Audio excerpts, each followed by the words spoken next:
بندوں پر اعتماد کرنا چھوڑ دیں، اللہ پر اعتماد کریں۔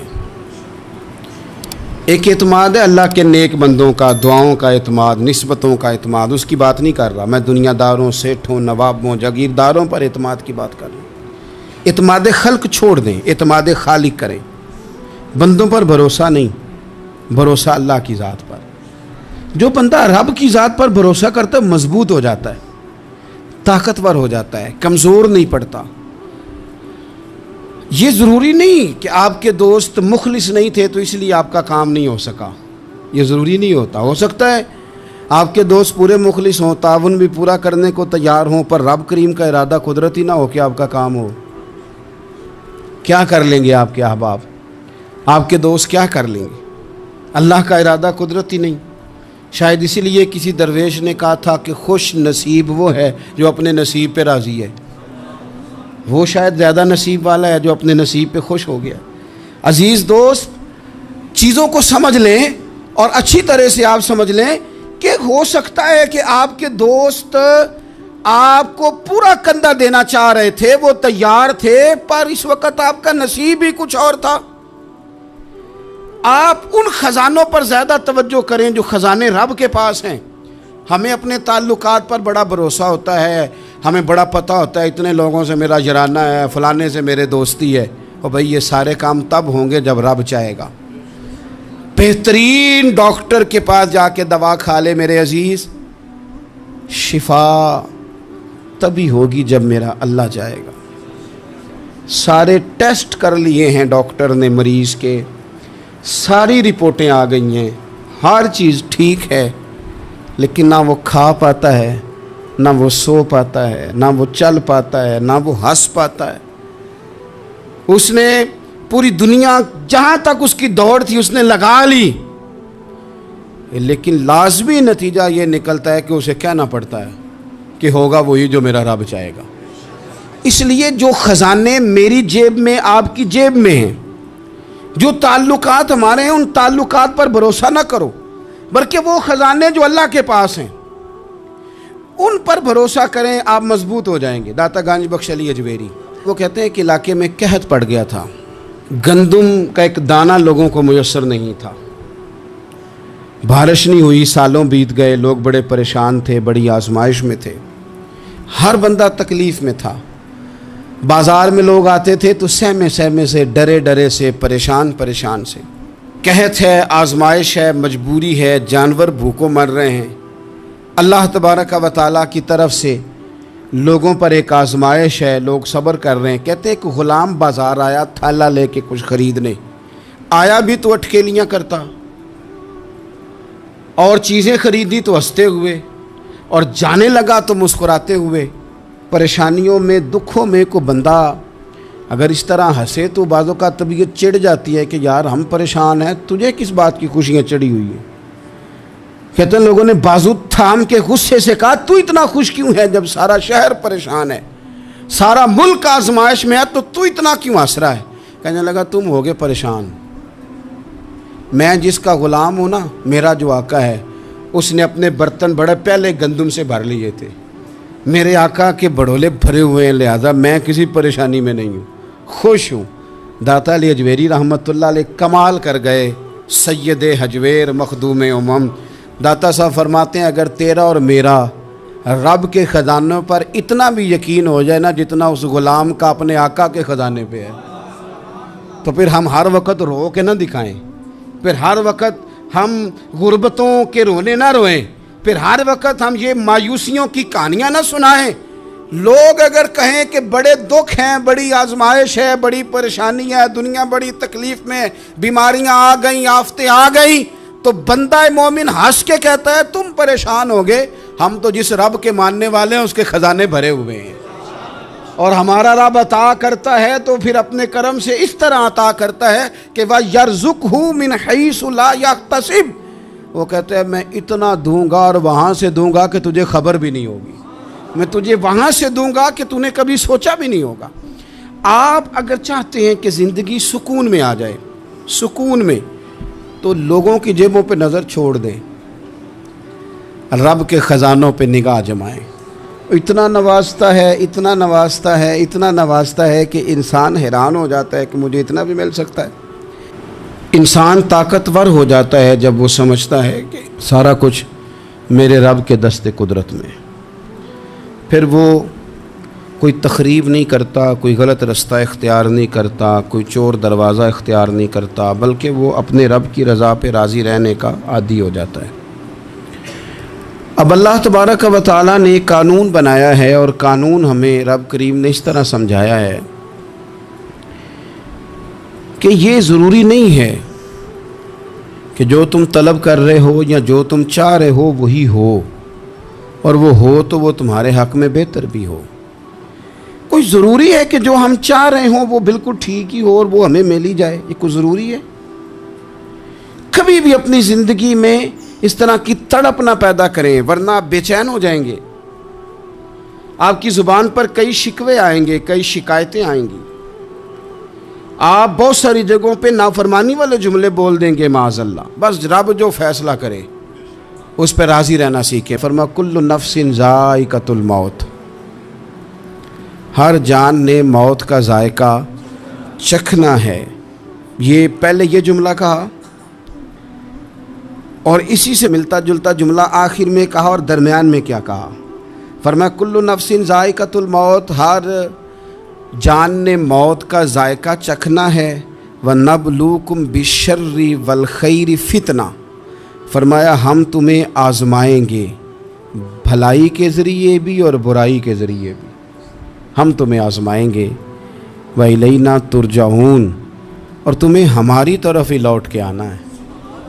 پہلے کہا ہر نفس نے موت کا ذائقہ چکھنا ہے، آخر میں فرمایا کہ تم ہماری طرف ہی لوٹ کے آؤ، اور بیچ میں کیا فرمایا؟ وَنَبْلُوكُمْ بِالشَّرِّ وَالْخَيْرِ فِتْنَةً، ہم تمہیں برائی کے ساتھ بھی آزمائیں گے، بھلائی کے ساتھ بھی آزمائیں گے، صحت دے کے بھی آزمائیں گے، بیماری دے کے بھی آزمائیں گے۔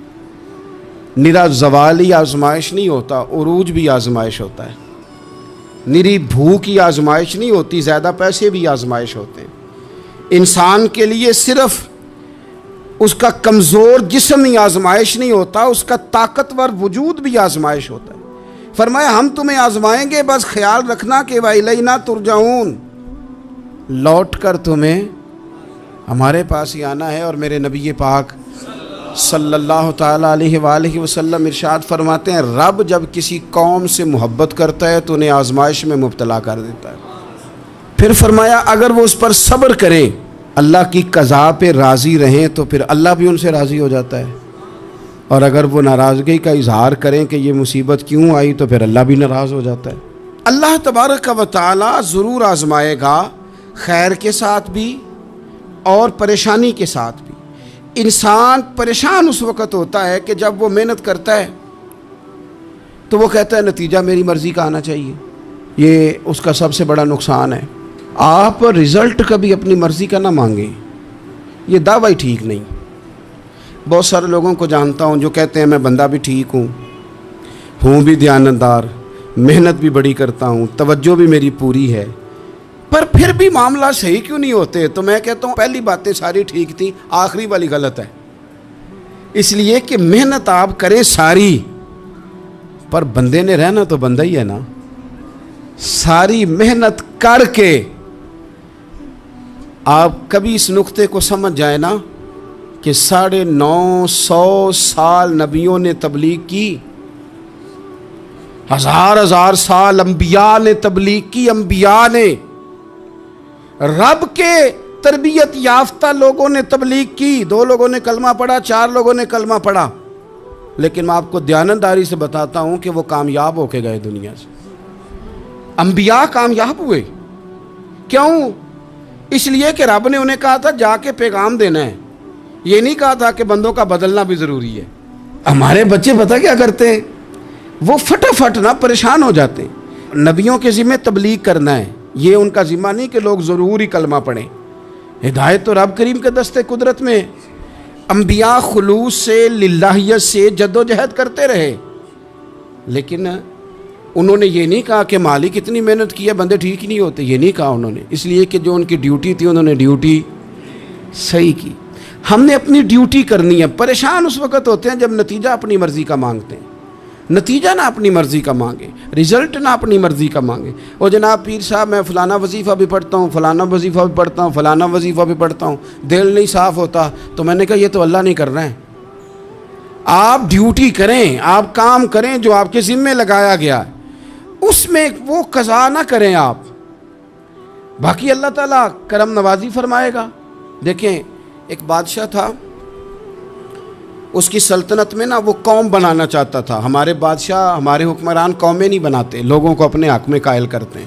اس لیے کبھی بھی ہمارے ملک میں قومی سوچیں عام نہیں کی جاتی, ذاتی سوچیں عام کی جاتی ہیں. ملی باتیں نہیں کی جاتی, ذاتی باتیں کی جاتی ہیں. وہ چاہتا تھا کہ میری قوم بن جائے. اس کا ایک ہیرا سلطنت میں سے گم ہو گیا, تو اس نے اعلان کیا, اس نے کہا کہ جو بندہ ہیرا تلاش کر کے لائے گا اسے انعام دوں گا. ساری قوم نکل کھڑی ہوئی ہیرا تلاش کرنے پر. ادھر بھی لوگ گئے, ادھر بھی لوگ گئے, خشکیوں میں, دریاؤں میں, جہاں جہاں جس کی پہنچ تھی, جنگلوں میں, وادیوں میں, گھروں میں, بستیوں میں لوگوں نے ڈھونڈا. ساری قوم ایک ہیرا تلاش کر رہی ہے. بالآخر سب لوگ جمع ہو گئے ایک میدان میں. ایک بندہ اوپر چڑھا بادشاہ کے پاس, وہ اونچی جگہ پہ کھڑا تھا. اس نے کہا جناب یہ ہیرا مل گیا ہے. اب جب ایک کو ہیرا مل گیا تو باقیوں کے چہرے اتر گئے کہ یہ کامیاب ہوا, ہم ناکام ہوئے. بادشاہ چونکہ ان کی تربیت کے لیے یہ کام کر رہا تھا, اس نے کہا تمہارا کیا خیال ہے کہ اس ہیرے کے بغیر میرا گزارا نہیں تھا, کہ تمہارا کیا خیال ہے کہ ہیرا میری سلطنت سے نکل گیا تو مجھے زوال آ جائے گا. اس نے کہا یہ تو ایک ہیرا ہے. اٹھا کے پھینکا, دیوار کے ساتھ لگا, ہیرا ٹوٹ گیا. اس نے لوگوں سے کہا تمہارے چہرے اترے ہوئے ہیں, میں تمہیں ایک بات سمجھانا چاہتا ہوں, ہیرا ایک ہی تھا, ایک ہی بندے کو ملنا تھا. میں نے انعام کا اعلان تو یہ کیا تھا نا کہ جو ہیرا ڈھونڈ کے لائے گا اسے انعام دوں گا, لیکن اب میں تمہیں بتاتا ہوں کہ میں تم سب کو انعام دوں گا. اس لیے کہ ہیرا ایک تھا, ملنا ایک کو ہی تھا, سب کو مل سکتا نہیں. لیکن انعام اس لیے سب کو دوں گا کہ ہیرا ڈھونڈنے پر انعام نہیں دے رہا, میں کوشش کرنے پہ انعام دے رہا ہوں. کہ تم نے کوشش تو کی, تم نکلے تو صحیح, جدوجہد تو کی. کچھ لوگ کہتے ہیں کہ ہمیں ہیرا مل بھی جائے. اور خدا کے بندے ہیرا ایک ہے, ہیرا ملنا کمال نہیں, محنت کرنا کمال ہے. ہم نہ تیار نہیں ہوتے. اللہ فرماتے ہیں میں نے آزمانا ہے, میں نے آزمانا ہے. تم نے سفر جاری رکھنا ہے, لیکن یہ ضرور یاد رکھنا کہ وَإِلَيْنَا تُرْجَعُونَ, لوٹ کے تمہیں میرے پاس ہی آنا ہے, تم نے لوٹ کے ادھر آنا ہے. اس بات کو ذہن میں رکھنا. حضرت عبداللہ بن عباس رضی اللہ تعالیٰ عنہ اس حدیث کے راوی ہیں. الموجم الکبیر کی یہ حدیث ہے. اللہ کے پیارے رسول صلی اللہ تعالیٰ علیہ وسلم ارشاد فرماتے ہیں کہ جس بندے کو 4 چیزیں مل گئی نا, اسے اللہ تعالیٰ نے دنیا اور آخرت کی بھلائیاں عطا فرما دی. 4 چیزیں جس شخص کو نصیب ہو گئی. یا رسول اللہ کون سی؟ حضور فرماتے ہیں جس کو شکر کرنے والا دل مل گیا, اور کریم محبوب فرماتے ہیں جسے اللہ تعالیٰ کا ذکر کرنے والی زبان مل گئی, اور حضور فرماتے ہیں جسے مصیبت پر صبر کرنے والا بدن مل گیا, اور جسے ایسی بیوی مل گئی جو نہ اس کے مال میں خیانت کرے گی, نہ اس کی عزت میں خیانت کرے گی. جسے یہ 4 چیزیں مل گئیں وہ خوش نصیب ہے, دنیا بھی بن گئی, آخرت بھی بن گئی. کامیابی صبر آ جانے کا نام ہے, کامیابی شکر حاصل ہو جانے کا نام ہے. کامیابی میرے عزیز یاد رکھ لیں کہ انسان اللہ کے ذکر میں لگ جائے تو اس کا نام ہے کامیابی. ہم نے کس کو سمجھ لیا؟ اپنی زندگی میں ایک تو محنت کریں, نتیجہ اللہ پہ. دوسری بات, امیدیں ذرا چھوٹی وابستہ کریں, لمبی نہ بنائیں. ایک ہے منصوبہ سازی کرنا مستقبل کی, وہ غلط نہیں. میرے نبی پاک علیہ السلام کا فرمان کاش کبھی ہم سمجھ جائیں. حضور نے ایک دن صحابہ سے فرمایا تھا حیا کرو. کہا صحابہ سے, سمجھایا ہمیں, فرمایا حیا کرو. یا رسول اللہ کس بات سے؟ فرمایا وہ والا مال کماتے ہو جو کھا ہی نہیں سکتے, اور وہ والے مکانات بناتے ہو جن میں تم رہ ہی نہیں سکتے, اور ان چیزوں کا سوال کرتے ہو جن کی تمہیں ضرورت ہی نہیں. اتنے لمبے محلات, اتنا لمبا چوڑا مال, اتنا لمبا چوڑا پیسہ, اتنی لمبی امیدیں, اتنی لمبی داستانیں, انسان کمزور ہو جاتا ہے. ساری زندگی حساب کتاب میں بیت جاتی ہے. دیکھیں نا حضور علیہ السلام نے فرمایا یہ جو غریب لوگ ہیں نا، یہ مالداروں سے 50,000 سال پہلے جنت میں داخل ہو جائیں گے۔ کیوں؟ اس لیے کہ جس کے بیگ زیادہ ہوتے ہیں نا، ایئرپورٹ پہ پھنس جاتا ہے، الجھ جاتا ہے۔ وہ کبھی ایک آیا، دوسرا نہیں آیا، تیسرا نہیں آیا، چوتھا نہیں آیا۔ اور جو ہینڈ کیری والے ہوتے ہیں نا، 2 جوڑے، وہ تو بس جناب سب سے پہلے وہی نکلتے ہیں، اور ان کی گاڑی بھی کسی رش میں نہیں الجھتی، گھر وقت پہ پہنچ جاتے ہیں۔ مال تھوڑا تو حساب بھی تھوڑا۔ تو ہم نا لمبی امیدوں کے چکر میں اس لیے پریشان ہے۔ رب کہتا ہے وَإِلَيْنَا تُرْجَعُونَ، تم نے اپنے گھر واپس آنا ہے، تم نے ادھر لوٹنا ہے۔ تم اتنے لمبے چوڑے معاملات کا شکار نہ ہو جانا۔ آپ اگر سکھی رہنا چاہتے ہیں نا تو عاجزی اختیار کریں۔ کیوں؟ کہ جب آپ عاجزی اختیار کریں گے تو آپ کو اللہ کی مخلوق اچھی لگنے لگ جائے گی۔ کیوں؟ کہ آپ اپنے سے بھی کسی کو بہتر سمجھتے ہیں۔ جب تک آپ میں تکبر ہے، میں نے دیکھا ہے کہ لوگ تکبر کا شکار ہو جاتے ہیں، کسی کو جھوٹا، کسی کو بددیانت، کسی کو فراڈیا، کسی کو دھوکے باز، کسی کو ڈاکو، کسی کو چور، کسی کو غدار، کسی کو فلانا، کسی کو فلانا۔ اصل بات کیا ہے؟ اصل بات یہ ہے کہ اس شخص کے دماغ کے اندر تکبر کا سودا سما گیا، یہ کسی چکر میں پڑ گیا ہے، اس کو ہیضہ ہو گیا ہے پرہیزگاری کا۔ یہ سمجھنے لگے کہ جو میں سوچتا ہوں وہ صرف وہی ٹھیک ہے۔ تیرا یہ دعویٰ ہے کہ ساری مخلوق ٹھیک نہیں، اور میرا رب فرماتا ہے لَقَدْ خَلَقْنَا الْإِنسَانَ فِي أَحْسَنِ تَقْوِيمٍ، میں نے مخلوق بنائی بڑی سونی ہے۔ ہم نا جب یہاں آ جاتے ہیں نا، یہاں ایک شخص تھا جس کا نام تھا بلعم بن باورہ، یہ بڑا مستجاب الدعوات تھا، جو دعا مانگتا تھا اللہ قبول فرما لیتا، پرہیزگار تھا، اسم اعظم اللہ نے اسے عطا کر دیا۔ حضرت موسیٰ علیہ السلام کے دور میں حضرت موسیٰ علیہ السلام نے جب اپنی قوم کو لے کے جبارین کے خلاف جہاد شروع کیا، نکلے تو اس طرف آنا تھا جس طرف یہ رہتا تھا۔ لوگ سارے اکٹھے ہو کے اس کے پاس آئے، آ کے کہنے لگے حضرت موسیٰ علیہ السلام آ رہے ہیں اپنی قوم کو لے کے حملہ کرنے کے لیے، تو دعا کر دے، معاذ اللہ نبی کے خلاف دعا کر دے، تو بد دعا کر دے تاکہ وہ آ نہ سکے، تیری دعائیں قبول ہوتی ہیں۔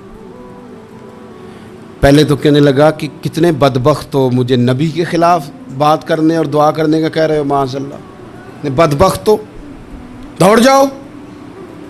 لیکن اللہ سے یہ توفیق مانگے کہ وہ انسان کا شعور سلامت رکھے، شعور سلامت۔ حضرت سلطان باؤ رحمۃ اللہ علیہ نے اپنے دور میں کہا تھا کہ ایمان سلامت ہر کوئی مانگدا ہے، عشق سلامت کوئی، وہ تو انہوں نے کہا تھا نا۔ اور آج کیا حال ہے کہ مال سلامت ہر کوئی مانگدا ہے، تو ایمان سلامت کوئی۔